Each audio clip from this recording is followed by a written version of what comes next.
Building ही नहीं है बल्कि एक जो एक गिरीना मांग था हमारे स्टूडेंट्स के लिए, particularly girls students in Jammu.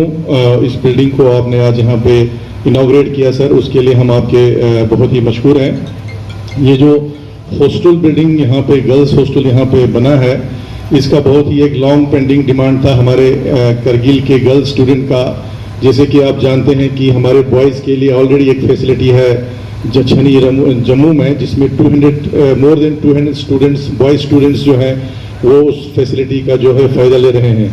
लेकिन जो गर्ल्स स्टूडेंट थे हमारे, जिनको यहाँ पे एकोमोडेशन का प्रॉब्लम होता था, यहाँ पे आपका जो वुमेंस कॉलेजेस हैं उसमें बड़े लिमिटेड सीट्स थे इन हॉस्टल्स, तो उनको फोर्सफुली मतलब ज़बरदस्ती उनको रेंट पे बैठना पड़ता था और पेरेंट्स जो हैं अफोर्ड भी नहीं कर पाते थे, और साथ में सेफ्टी एंड सिक्योरिटी का भी मसला था। तो इस सारे चीज़ों को ध्यान में रखते हुए हमने अपने डिस्ट्रिक्ट कैपेक्स प्लान में 2020-21 के प्लान में हमने प्रपोज किया, और अक्टूबर 2020 में हमने इस बिल्डिंग का यहाँ पे फाउंडेशन स्टोन रखा है। साथ ही मैं जम्मू डेवलपमेंट अथॉरिटी का भी बहुत मशहूर हूँ कि उन्होंने ये जो लैंड है यहाँ पे सिदरा में इतने अच्छे लोकेशन पर इस बिल्डिंग, इस लैंड को हमें प्रोवाइड किया for construction of this hostel sir. तो ये बिल्डिंग 2020 में इसके फाउंडेशन स्टोन रखा, जिसकी वजह से आप जानते हैं उसके बाद 2021-22 में जो कोविड का मसला था, जिसकी वजह से कम 6 महीने जो है इसमें थोड़ा सा डिले हो गया। फिर भी उसके बावजूद जो है विद इन टाइम जो है इस बिल्डिंग को आज कंप्लीट किया है, जिसके लिए मैं अपने जो एजेंसी है PWD डिपार्टमेंट उनको कॉन्ग्रेचुलेट करता हूँ, और साथ ही इसको मॉनिटर भी किया हमारे deputy commissioner CO LHDC Kargil time to time monitor भी करते रहे। हमारी EC साहिबान, मैं खुद और हमारे कमिश्नर सेक्रेटरी JD साहू साहब ने भी इसको मॉनिटर किया, जिसका नतीजा है कि आज हम वेल इन टाइम इस बिल्डिंग को यहाँ पे डेडिकेट कर रहे हैं अपने गर्ल्स स्टूडेंट्स के लिए। इससे पहले भी आपने देखा है कि कुछ महीना पहले हमने एक और फैसिलिटी करगिल के आवाम के लिए एक एडिशनल ब्लॉक जो श्रीनगर में दिया था सर, वो तो रिकॉर्ड पीरियड में उसकी कंप्लीशन हुई, विदिन 1 ईयर जो है उसकी कंप्लीशन हुई। और उससे हमें जाहिर होता है कि जो हमारी एजेंसी है, जो हमारी अपनी UT एडमिनिस्ट्रेशन की जो एग्जीक्यूटिव एजेंसी है PWD डिपार्टमेंट, एक तो in spite of shortage of man power इतना अच्छा वो काम कर रहे हैं, और साथ साथ आपका क्वालिटी में भी वो कंप्रोमाइज़ नहीं कर रहे हैं। लेकिन मैं इस मौके का फ़ायदा उठाते हुए एक बात सर आपके जहन में आपके सामने लाना चाहता हूँ, बहुत ही इंपॉर्टेंट पॉइंट है ये कि लास्ट कुछ दिन पहले हमने अपने SDP प्लान्स, जो आपके डायरेक्शन था कि इसको काउंसिल के साथ डिस्कस किया जाए, वो सारे प्लान जो है SDP के हमने रिव्यू किए सर। तो उसमें से एक मेन ऑब्जर्वेशन हमने पॉइंट आउट भी किया है। उसमें मेन एक ऑब्जर्वेशन हमें यह देखने को मिला कि अदर देन PWD को जो काम दिए गए हैं अदर एजेंसीज को, जैसे वेबकास है आपका, और भी 2-4 एजेंसीज हैं, उन्होंने 2 साल में ग्राउंड पे कोई काम नहीं किया है, डिस्पाइट उनको 40-50 लाख वो लोग एडवांस ले चुके हैं, और they have not executed a single work on ground sir. और दूसरी बात यह है कि उनका कोई रिप्रेजेंटेटिव जो है डिस्ट्रिक्ट में मौजूद नहीं रहता है। जब हम उनके आदमियों को ढूंढते हैं तो not a single JE is available in Kargil जो हमको ये आंसर दे सकता है। तो इसलिए हम चाहते हैं कि ये जो एजेंसीज हैं इनको अकाउंटेबल बनाया जाए, ताकि जो काम इनको दिए गए हैं 2-2 साल से इनको काम फंड्स एलोकेट किए गए हैं, तो मेन कारण जो हमारे फंड्स सरेंडर हो रहा है वो एक रीज़न ये है कि जो अदर एजेंसीज को जो काम दिए गए हैं वो लोग सही काम नहीं कर रहे हैं। जिसी तरह से अगर NHIDCL को देखते हैं तो हमारे पुलिस डिपार्टमेंट के जो मेजर काम है वो NHIDCL को दिए गए हैं, जो NHIDCL काम कर रहा है। लेकिन अगर आप प्रोग्रेस देखेंगे sir, not more than 10%, 15% in 2 years, जबकि हमारे PWD ने यहाँ पे विदिन 1 ईयर जो है इंफ्रास्ट्रक्चर्स यहाँ खड़े किए। सिर्फ यही नहीं, विद इन द डिस्ट्रिक्ट अगर आप स्कूल्स देखेंगे, हॉस्पिटल्स देखेंगे, ये सारे। तो इसलिए अगर हम सही मानों में रिव्यू करें और उनको अकाउंटेबल बनाएं तो बाकी हमारे जो बड़े बड़े प्रोजेक्ट्स हैं वो भी जल्दी एग्जीक्यूट हो सकते हैं। तो सर यहाँ पे बाकी यहाँ जो गर्ल्स हॉस्टल है, इस गर्ल्स हॉस्टल को हमने ये कोशिश किया है कि इसमें फर्स्ट तो इनकी सेफ्टी और सिक्योरिटी, देन उसके अलावा जो है ऑल फैसिलिटीज, जितने भी फैसिलिटीज़ आपका, चाहे वो लाइब्रेरी हो, आपका फर्स्ट एड रूम हो, आपके लाइब्रेरीज हो, ये सारे हम कोशिश कर रहे हैं कि इन बच्चों को यहाँ पे प्रोवाइड करें। और हमारी ये कोशिश है कि कमिंग एकेडमिक सेशन जो जुलाई से यहाँ जम्मू में शुरू होता है, उस एकेडमिक सेशन में हम इनको एडमिशन देंगे और एडमिशन प्रोसेस को बड़ा ही ट्रांसपेरेंट बनाएंगे। First come first serve basis पर ऑनलाइन एडमिशन प्रोसेस बनाएंगे, जिसमें हम कोशिश करेंगे कि कुछ सीट्स जो है kept for reserve for BPL students, जो बहुत ही ज़रूरी है, ताकि उनको भी साथ साथ यहाँ पे जगह मिले। ये हमारे एडमिशन का यहाँ पे प्रोसेस होगा। दूसरी बात, ऑन बिहाफ ऑफ स्टूडेंट्स ये ज़रूर कहना चाहूँगा कि यहाँ पे पहले हमारे यूनिवर्सिटीज़ में या स्कॉट्स वगैरह में यूटी लद्दाख के हमारे लद्दाख के बच्चों को कुछ रिजर्वेशन होता था, जिसको एसटी करगिल एसटीले के नाम से, लेकिन कुछ कॉलेजेस और कुछ हमारे यूनिवर्सिटीज़ ने वो इन्होंने ख़त्म किया है। तो इसलिए आपसे गुजारिश करते हैं कि जब तक हमारे लद्दाख में ऐसे हायर एजुकेशन के फैसिलिटीज़ अवेलेबल नहीं हो, अब JNK एडमिनिस्ट्रेशन JNK LG साहब से टेक अप करके जो हमारे कुछ सीट्स रिजर्व होते थे पहले, उसको अगर कंटिन्यू रखा जाए तो मुझे लगता है सर वो बहुत फ़ायदेमंद होगा हमारे पूरे लद्दाख के बच्चों के लिए, सिर्फ करगिल के नहीं, पूरे लद्दाख के बच्चों के लिए। दूसरी चीज़, एक चीज़ मैं फिर दोहराना चाहूँगा कि जो हमारे एजुकेटेड यूथ्स हैं ले एंड करगिल के, हर साल डिग्रीज लेके वो यूनिवर्सिटीज़ और कॉलेजेस से निकल रहे हैं सर। तो इनकी एक डिमांड ये है कि बहुत जल्दी हमारा जो रिक्रूटमेंट प्रोसेस जो एक चल रहा है, एक तो हमारा SSC के थ्रू ऑलमोस्ट चल रहा है, दूसरा हमारा DSSR भी अभी ले और करगिल दोनों में इसी महीने में उनका एग्जाम्स ले रहे हैं।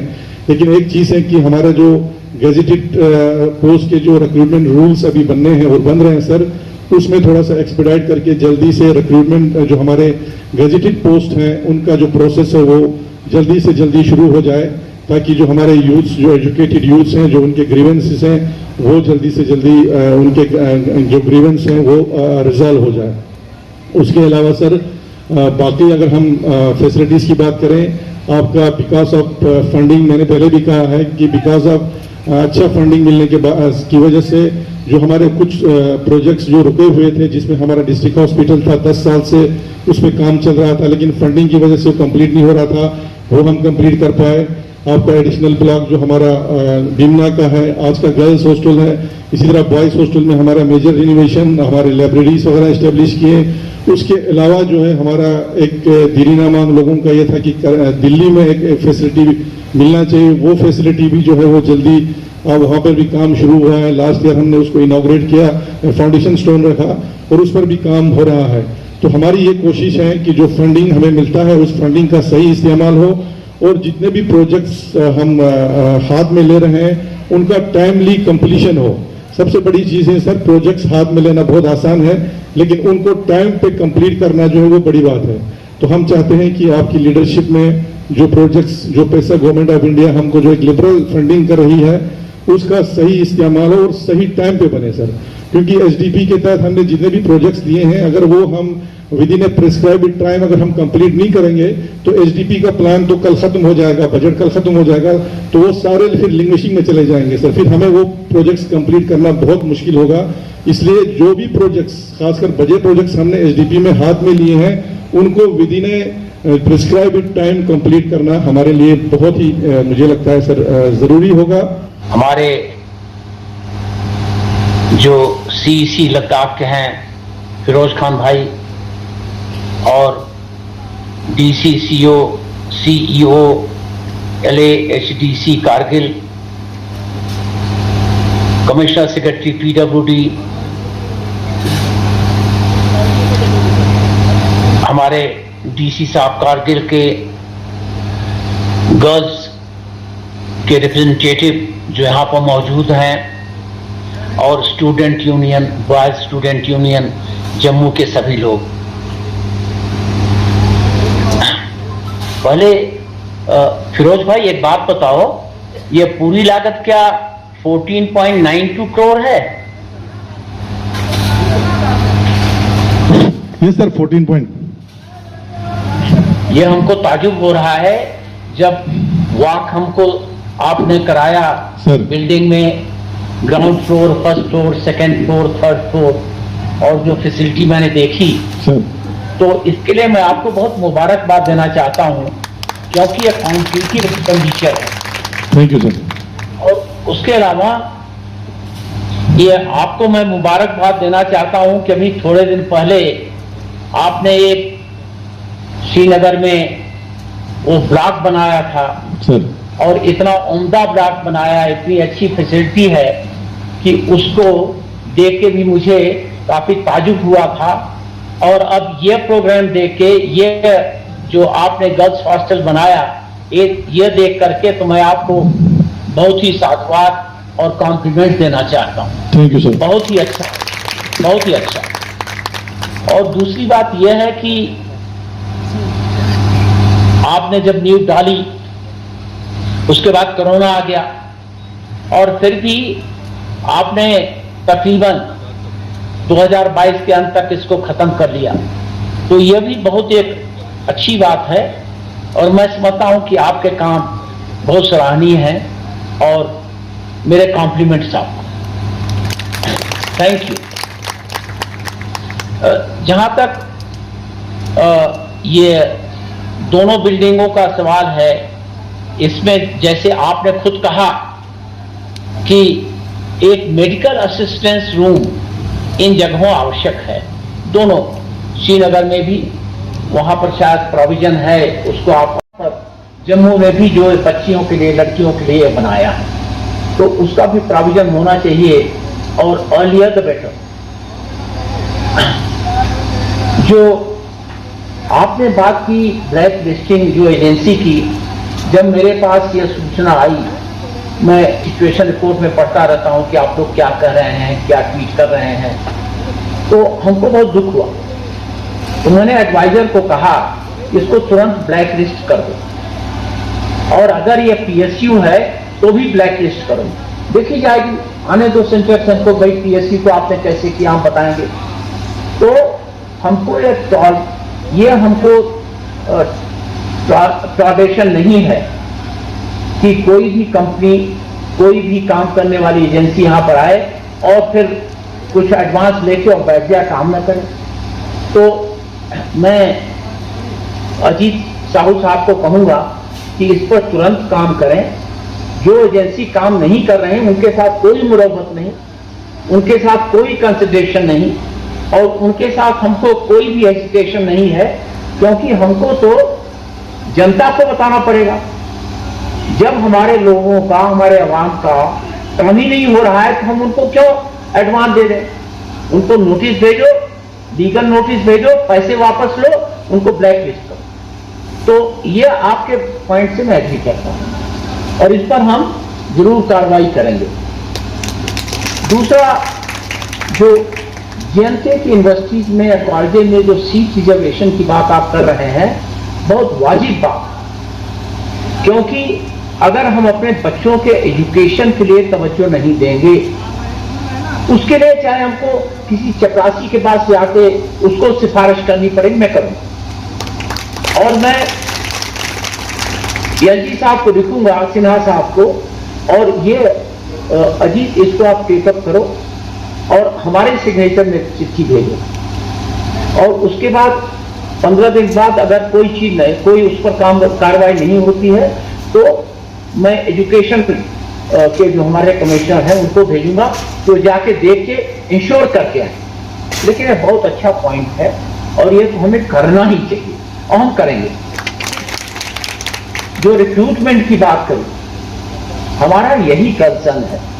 3.5 साल में 31 अक्टूबर 2019 से हम शुरू हो गए, तो 31 अक्टूबर 2019 से आज तक तो हमारे सब रिक्रूटमेंट के रूल्स रेगुलेशन वो बन जाने चाहिए, अभी वो बन रहे हैं। और जहां तक गस्टेड पोस्ट के रिक्रूटमेंट का सवाल है, वो बहुत आवश्यक है, क्योंकि यही लड़के जिनको मैं आज गस्टेड पोस्ट में रिक्रूट करूंगा, यही आगे चल के हमारे लद्दाख का पूरा एडमिनिस्ट्रेशन संभालेंगे, यही सीआरटी में ऊपर जाएंगे। तो हमको जल्दी से जल्दी इनको करना है, 2 वजह से। एक तो किसी यूथ का उम्र वेस्ट न जाए, और दूसरा, अगर यूथ को टैलेंट है तो हम अपने यहां ले लें, बाहर क्यों जाए। तो इस पर भी हम ध्यान दे रहे हैं। मेरा रोज का एफर्ट है मैं बता रहा हूं, इसमें थोड़ा समय लगता है क्योंकि ड्राफ्टिंग है, फिर उसका वेटिंग है, लेकिन इस पर हमको इस पर पूरा हमारा तवज्जो है और इसको मैं कर रहा हूं। जहां तक ये लॉन्ग रन आउट प्रोजेक्ट का सवाल है, इस पर मेरी बड़ी चिंता है। तो मैं अपने एडवाइजर से बात कर रहा हूं, तो इसमें एक और भी जनता का कंपल्शन भी है।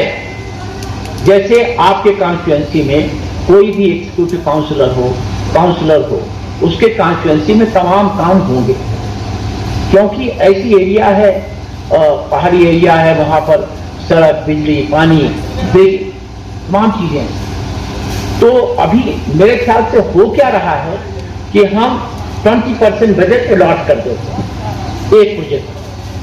अगर 20% हम बजट अलॉट करते हैं तो प्रोजेक्ट का गेस्टेशन पीरियड 5 साल हो जाता है, और जो हम पहले साल काम करते हैं, vagaries of weather, extremities of weather और भी तमाम कारण हैं, तो हमको जो काम किया हुआ है उस पर भी कुछ करने को बाकी रह जाता है।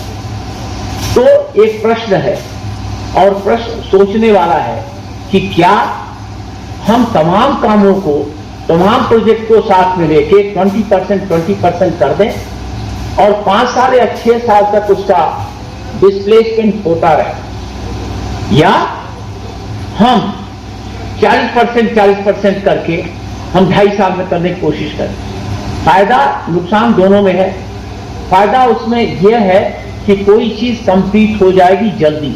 मैं एक गांव में गया, वहां गांव में लोग आए हमारे पास, और वहां पर जिस सड़क से मैं गया वो सड़क पे कुछ काम शुरू हुआ था, एक ब्रिज भी बना हुआ था कुछ, और गांव वाले कह रहे थे साहब ये देखिए ये आधा बना है, और रोज देख के बड़ी चिंता होती है। दूसरा यह है कि सब लोगों का काम है, सब लोगों ने आपको रिक्वेस्ट किया है, तो अगर हम 20% पर करते हैं तो उतना डबल हम काम शुरू कर सकते हैं। तो यह एक मूव पॉइंट है, इस पर हमने बात करना पड़ेगा अपने सीईसी लोगों से और अपने जो ईसी लोग हैं, तो इस पर सोचना पड़ेगा, क्योंकि फंड की लिमिटेशन होगी। जो स्पेशल प्रोजेक्ट हम शुरू करते हैं उसमें हम कुछ रद्दोबदल कर सकते हैं। मेरा प्रयास यह होगा, मैं परसों मिल रहा हूं माननीय गृह मंत्री जी से, मेरा प्रयास यह होगा कि अगर मान लीजिए हमारा बजट नहीं बढ़ता है तो हमको स्पेशल पैकेज और भी मिल जाए, लेकिन आवश्यकता यह है कि जो हम शुरू करें उसको 2-2.5 साल में कंप्लीट करें। 5 साल तक जब चलता है तो गांव वालों को भी देख होता है, देखो आधा पड़ा है, तो इस पर थोड़ा चिंता करने की आवश्यकता है। ये कोई प्रोजेक्ट आइसोल न बच जाए कि शुरू हुआ और फिर लोग देख के कह रहे हैं अरे हुआ ही नहीं, तो उस पर मेमोरेंडम आते ही रहते हैं। जहां तक और बातों का सवाल है, हमारी जो सबसे बड़ी चिंता है यहां पर, जब से मैं आया हूं 2.5 महीने हो गया, 3 महीने हो गए, पानी के बारे में सबका कोऑपरेशन भी चाहिए। अगर हम इसी तरीके से अपना वाटर एक्सप्लॉइट करते रहेंगे तो 5-6 साल बाद हमारे बच्चों को मुश्किल होगा। हम लोग भी बुढ़े हो जाएंगे, 5 साल और उम्र बढ़ जाएगी, तो हमारे लिए भी मुश्किल होगा। तो सबसे पहली बात यह है कि सभी को, और खास तौर से युवा पीढ़ी को यह सोचना पड़ेगा कि हमारे जो नदी हैं, नाले हैं और हमारे जो और पानी के स्रोत हैं उनको हम बरकरार रखें। Analytics Zirbana Zumse, die Channel Paul Takan Fisat Ardunchun Ardune subscribe Mabayote Insuk, Rinchen Ladakh Express Lakhani Memang Sunla Join, die Channel Paul subscribe.